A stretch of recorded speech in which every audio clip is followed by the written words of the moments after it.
دوستو السلام علیکم۔ آرمی چیف جنرل باجوہ سعودی عرب کے دورے کے بعد ایک روزہ دورے پہ کل 10 مئی کو پہنچے کابل، اور یہ بڑا ایک اہم دورہ تھا، اور اس حوالے سے ذرا مختلف بھی تھا کیونکہ اشرف غنی جو پریزیڈنٹ ہیں افغانستان کے، ان سے ملاقات ہوئی تو اس میں جو یو کے chief of the defence staff ہیں جنرل پیٹرک کارٹر، وہ بھی اس میں موجود تھے۔ اور صرف وہ نہیں بلکہ جو برطانیہ کا ہے foreign and common wealth office, وہاں کے جو ڈائریکٹر جنرل ہیں وہاں ایک ٹامس ڈریو، وہ بھی وہاں موجود تھے۔ ٹامس ڈریو وہی ہیں جو کہ پاکستان میں ہائی کمشنر بھی رہے ہیں 2016 سے 2019 تک شاید، اور اس وقت بڑی امپورٹنٹ پوزیشن میں ہیں وہ ایف سی او میں، اور وہ بھی ان ٹاکس میں موجود تھے۔ اور اس سے پہلے بھی جو جنرل کارٹر ہیں وہ پاکستان بھی آئے تھے کچھ عرصہ پہلے، اور ان کی آرمی چیف سے ملاقات ہوئی تھی، اور آرمی چیف کے ساتھ D G I S I بھی تھے جنرل فیض حمید۔ تو یہ بڑا انٹرسٹنگ دورہ تھا، اور اس سے بہت سی چیزیں اب سامنے آ رہی ہیں کہ معاملات کس جانب رواں دواں ہیں۔ اس سے پہلے ہم جانتے ہیں کہ پچھلے 2-3 دنوں میں کابل میں اور ایسے ایک ٹیررسٹ ایکٹیویٹیز ہوئی ہیں جس میں خاص طور پہ ایک خواتین طالبات کا ایک اسکول یا کالج تھا، اس میں ہزارہ کمیونٹی کے تھا، اور 50 سے زیادہ لوگ وہاں شہید ہوئے۔ اور اس کے علاوہ ایک اور بھی حملہ ہوا ایک بس پہ جس میں تقریباً 11 لوگ جان سے ہاتھ دھو بیٹھے۔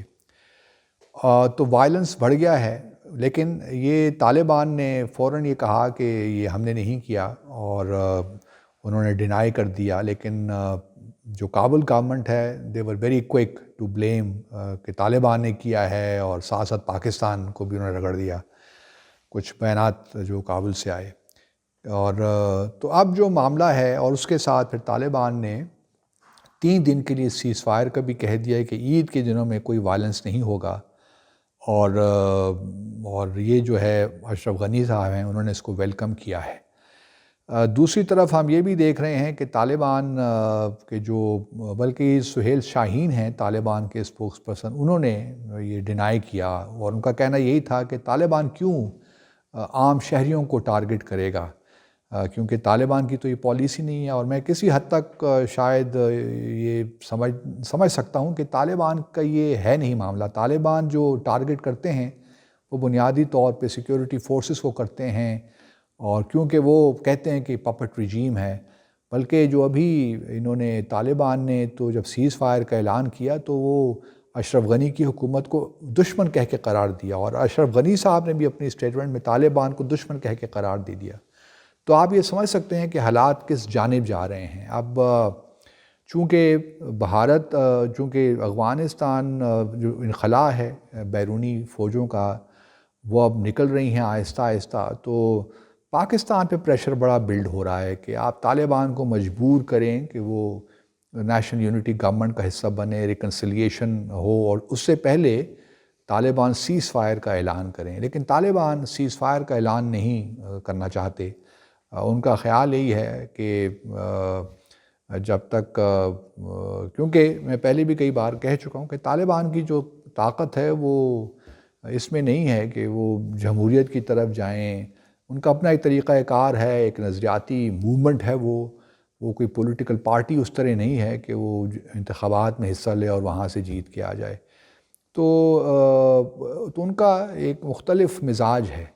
اس وجہ سے میں ذاتی طور پہ تو یہ توقع نہیں رکھتا کہ طالبان کسی بھی نیشنل یونٹی گورنمنٹ کا حصہ بنیں گے، اور خاص طور پہ ایسی حکومت کا جس کو صدر پرویز اشرف غنی لیڈ کر رہے ہوں، یا عبداللہ جو نیشنل ریکنسیلیشن کے ہیڈ ہیں وہ لیڈ کر رہے ہوں، مجھے نظر نہیں آتا۔ اور اس لیے پاکستان پہ اس وقت جو پریشر بلڈ ہو رہا ہے وہ بھی میرے خیال میں ایک لحاظ سے مناسب بھی نہیں ہے، کیونکہ پاکستان کا، میں پہلے بھی کئی بار کہہ چکا ہوں کہ لمیٹڈ انفلوئنس ہے کوئی ایسا انفلوئنس نہیں ہے کہ ہم طالبان کو بالکل مجبور کر دیں، اور پھر ہماری اپنی غلطیوں کی وجہ سے بھی دنیا کو ہم نے امپریشن دیا اپنی اسٹیٹمنٹس کی وجہ سے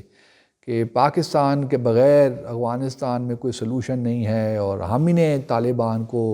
مذاکرات کی میز پر ہم لائے ہیں۔ اس قسم کی اسٹیٹمنٹس ہم پہلے ایشو کرتے رہے ہیں۔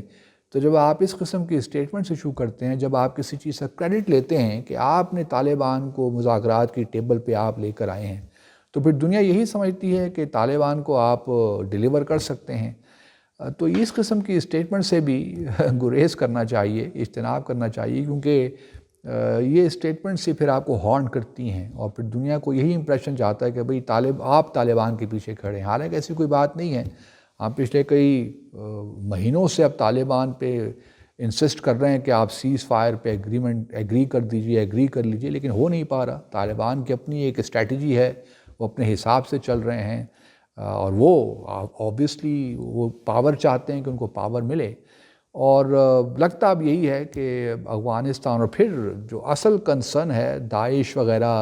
اور یہ جو دہشت گردی کی آرگنائزیشنز ہیں، اس کے بارے میں بھی ہمیں کوئی معلوم نہیں ہے۔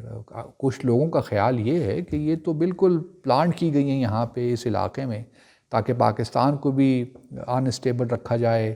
اور افغانستان کو بھی انسٹیبل رکھا جائے، کیونکہ اصل جو معاملہ ہے وہ پاکستان ہے، اور پھر اس پورے ریجن میں چین کے جو معاملات ہیں، ETIM ہے، TIM ہے، چچنیا کے ملیٹنٹس ہیں، تو ایک بھارت، یہ چین اور روس کے لیے بھی ایک قسم کا معاملات اس پورے خطے کو انسٹیبل رکھا جائے۔ اور پھر بھارت تو ہم سب جانتے ہیں کہ کس قدر اس نے انویسٹ کیا ہوا ہے یہاں پہ افغانستان میں، اور وہ کبھی بھی نہیں چاہے گا کہ اس خطے میں طالبان دوبارہ آئیں، اور اسی وجہ سے وہ کیونکہ طالبان کا دیکھیے، میں سمجھتا ہوں کہ سب سے پہلا اسٹیپ تو اشرف غنی صاحب کو اسٹیپ ڈاؤن کر لینا چاہیے، اگر وہ واقعی چاہتے ہیں کہ جی معاملات آگے چلیں، اور پھر کچھ بات آگے بڑھے، کچھ روڈ میپ ایک کلیئر ہو جائے۔ لیکن اگر وہ کر بھی لیں گے اشرف غنی، جو کہ وہ نہیں کریں گے، کیونکہ انہوں نے الیکشن سے کہا ہے کہ وہ الیکشن کروانا چاہتے ہیں صدارتی، لیکن مسئلہ وہی ہے کہ طالبان جو ہیں وہ اگر آپ ان کو لیڈ رول دے دیں تو شاید کچھ بات آگے بن جائے، 4-5 سال کے لیے نیشنل یونٹی گورنمنٹ ممکن ہے، لیکن طالبان کبھی بھی ان لوگوں کے ساتھ جو ہیں اشرف غنی اور کمپنی، ان کے ساتھ کبھی اس قسم کو معاہدہ نہیں کریں گے جہاں کہ ان کی اپنی جو موومنٹ ہے وہ کمزور ہو جائے۔ دوسری طرف اشرف غنی اینڈ کمپنی کو بھارت کی بہت سپورٹ حاصل ہے کہ آپ ڈٹے رہیں جی، کوئی یہ مسئلہ نہیں ہے، کیونکہ بھارت کی تو یہ پالیسی ہے کہ افغانستان کو فی الحال اس طرح رکھا جائے کیوس میں، انارکی میں، جب تک کشمیر کا ان کی گرپ ہے وہ مضبوط نہیں ہوتی۔ یہ سارے معاملات انٹر لنکڈ ہیں، اور پھر جو جیو پالیٹکس ہے، پھر جو ریئر ارتھ منرلز ہیں وہ بڑے امپورٹنٹ ہیں، کیونکہ اس وقت دنیا میں شاید 5-6 ممالک ہیں، اور زیادہ تر وہ ساؤتھ امریکہ میں ہیں، ارجنٹینا ہے، بولیویا شاید، چلی وغیرہ، جہاں پہ لیتھیم وغیرہ کے ہیں، کاپر، لیتھیم، اور افغانستان میں لیتھیم ہے، اور بڑے $1 ٹریلین کے کہتے ہیں ریسورسز ہیں وہاں پہ، اور یہ بڑا امپورٹنٹ سورس ہے۔ تو اس وجہ سے گیم ذرا مشکل ہو رہی ہے، اور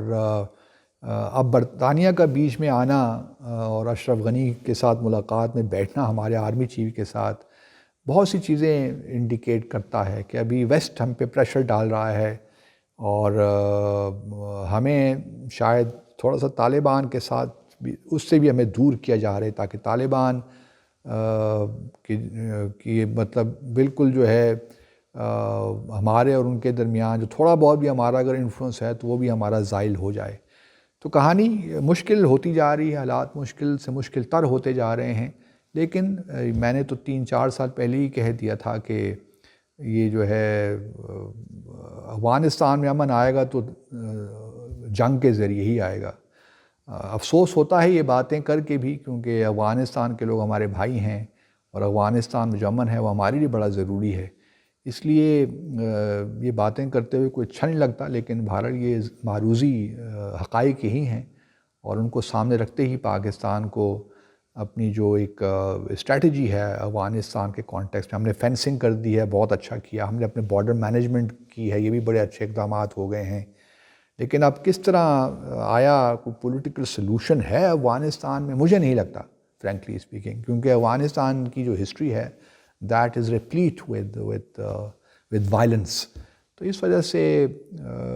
مجھے کوئی زیادہ میں پر امید نہیں ہوں. اور چونکہ اتنی انوالومنٹ ہو گئی ہے ریجنل کنٹریز کی اور خاص طور پہ بھارت کی، کہ بڑا مشکل لگ رہا ہے کہ کوئی سلوشن، پولیٹیکل سلوشن نکلے. پھر طالبان کی اپنی جو ان کی نظریاتی کمپلشنز ہیں وہ بھی ایک بہت بڑی وجہ ہے.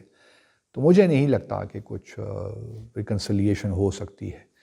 بٹ لیٹس ہوپ کہ پاکستان پہ جو اس کا جو امپلیکیشنز ہیں اس کو ہم نے کنٹین کرنا ہے، اور کوشش یہی کرنی ہے کہ ہم پہ یہ دنیا، ہم پہ یہ الزام نہ آئے کہ بھئی پاکستان کی وجہ سے سب کچھ ہو رہا ہے، کیونکہ افغان حکومت کی تو کوشش یہی ہے کہ ہر چیز پاکستان کے کھاتے میں ڈال دیں، اور یہ کسی طور بھی مناسب نہیں ہے. اور ہماری ڈپلومیسی میں یہی ہونا چاہیے کہ ہمیں دنیا کو بتانا چاہیے کہ بھئی ہم تو پوری کوشش کر رہے ہیں، لیکن ہم یہ رسپانسبلٹی اکیلی ہماری نہیں ہے، اٹس اے شیئرڈ رسپانسبلٹی. تو دیکھتے ہیں آگے کیا ہوتا ہے آگے. Thank you very much.